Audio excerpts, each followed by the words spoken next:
Hello, I'm Dr. Karen McGregor, and today's talk or success move really is to get you focused in on what your purpose is or what your big giant goal is. One of my first conversations with students centers around the fact that we got to figure out what it is that you're trying to do when you're embarking on higher education.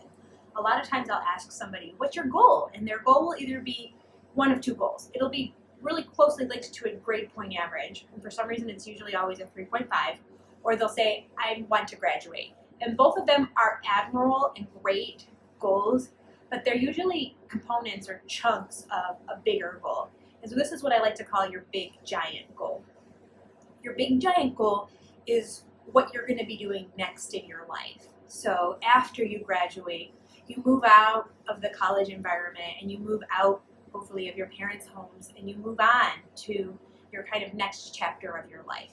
And so I like to think about your life as a book, or life as a book. And so if your life is a book and it's a story, I would really hope that you could be one of the people that have a really strong hand in writing it. So let's just think about the first phases of your life in chapters. Chapter 1 is your youth. This is where you're at from the time that you're born until the time that you meet me in a university setting. So if you think about this, your first goal in that is usually graduate high school, go to college.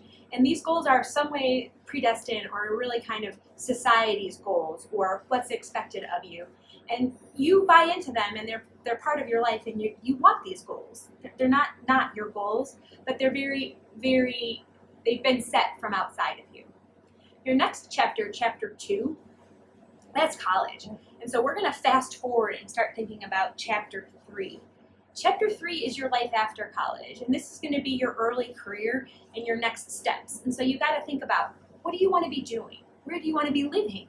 What do you want to be doing after work? Who do you want to have be your friends? What kind of car do you want to drive? How do you dress? All of these things are kind of what set you up for your chapter 3, and this is kind of who you want to be after graduation.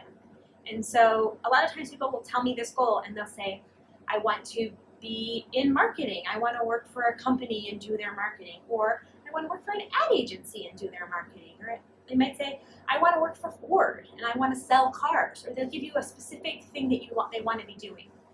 And if you can do that, where you can name exactly what you're doing, that's great. You should write that down, and that can be your big giant goal. If you don't exactly know, but you know, I want to live in Chicago, or I want to live in Las Vegas, or I want to move to my hometown, those are all really good things to know too, because then you can start to do some research and figure out what are the careers available for you in those areas and kind of create your goal around where you want to be. But for the purposes of today, we're going to have you come up with a big giant goal that would be related to a career, a vocation, or what you feel called to do in the world. So once you have that piece written down or at the tip of your tongue, or you have been able to articulate that, then you can be able to kind of take that goal and you're going to break it down into 3 pieces. So that's going to be our 3 or 4 chunks. So you break down your big giant goal into 3 chunks. And so you say, where am I going to be at after graduation? Now I've got to figure out what moves I have to make to be appropriate for that goal. So if you want to get a job, and I'm going to go back to the marketing example that I just gave, if you want to have a career in marketing, you're going to have to do some things while you're in college to be able to get the job that you want when you first graduate. So one of the first things that you're going to probably have to ask yourself is, if you're in a college setting, do I need a bachelor's degree in order to accomplish this goal? And sometimes the answer might be no, and then there might be a way for you to accomplish your goal without the bachelor's degree. And usually at that point in time, I will tell somebody some reasons why it might be easier with a bachelor's degree, and that's important too, because you might be able to get through a lot of things through like the school of hard knocks, but things are going to be a little bit easier for you to get the jobs, get the secure funding for your business or whatever it is that you're planning on doing if you have that bachelor's degree. So if you believe that having a bachelor's degree is important to you accomplishing your big giant goal, then that can be a component of your big giant goal, and I would call that chunk 1 or your smaller goal or chunk goal 1. And then you have to kind of come up with other kind of components that would make you acceptable for your your goal, your big giant goal. So things you can do to kind of figure those things out are look at job postings or talk to people who are in those careers and figure out some of the things that they've done to be acceptable so that they could get into those jobs. So talk to some alumni or some people that you know. But there's usually, when I talk to students, there's usually a few things that kind of surface to the tops as some success moves or some sort of individual chunk goals that go inside of a big giant goal that's career-minded. So one of those things is to have some professional experience before you graduate. So to secure an internship or to have experiences on campus that you could include in a resume to be appropriate for the job that you want. So that could be anything from thinking about the clubs that you want to join to leadership positions within some clubs or organizations that you want to join.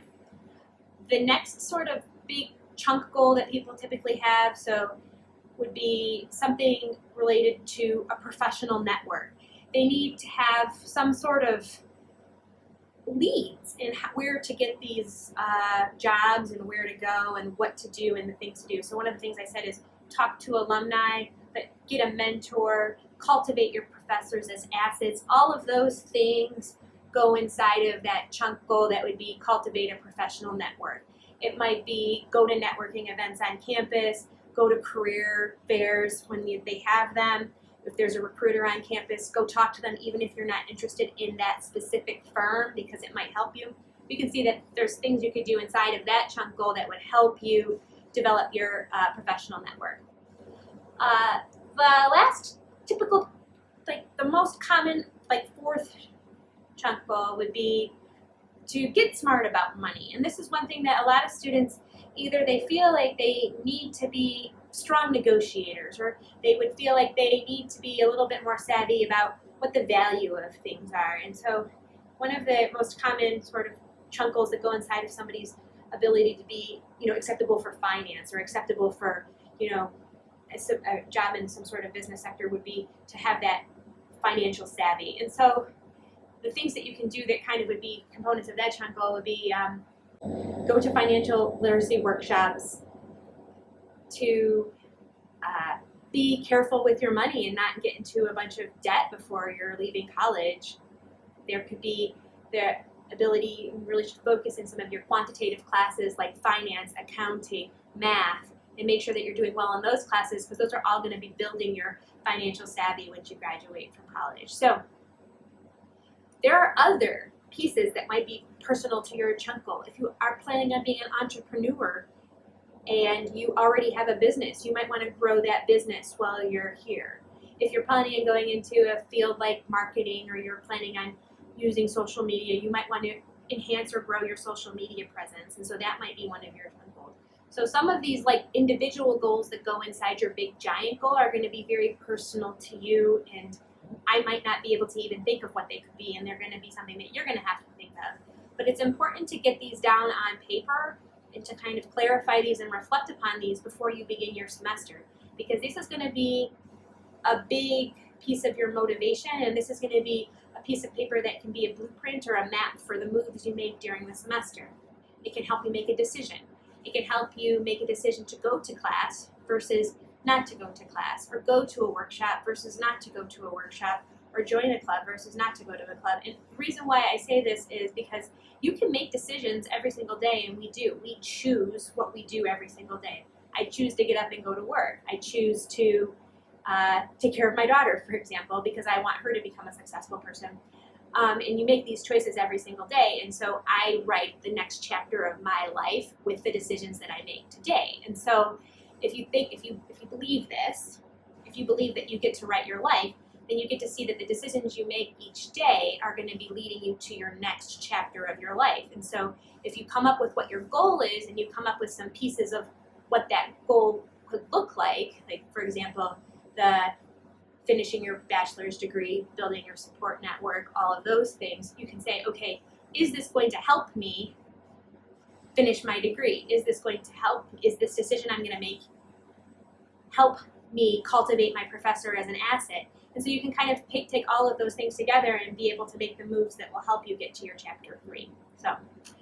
So I encourage you to take some time and do some work towards charting out your big giant goal. And if you have this, once you've done this, I encourage you to put it up in a place that you can see it, because one of the things that I believe and I think that is very important is in order to make and accomplish goals, first you have to set them up, and then you have to keep them close at mind, and you have to be paying attention to what you're doing. If you make a goal and you put it in a drawer, you're not as likely to complete it as if you are going to put it up in a place where you're constantly reminded, this is what I'm working on, this is where I'm going. And so I encourage you to use your big giant goal worksheet or your big giant goal sheet as a blueprint to help you make the moves to be successful this semester and into your life. So there you go, big giant goals.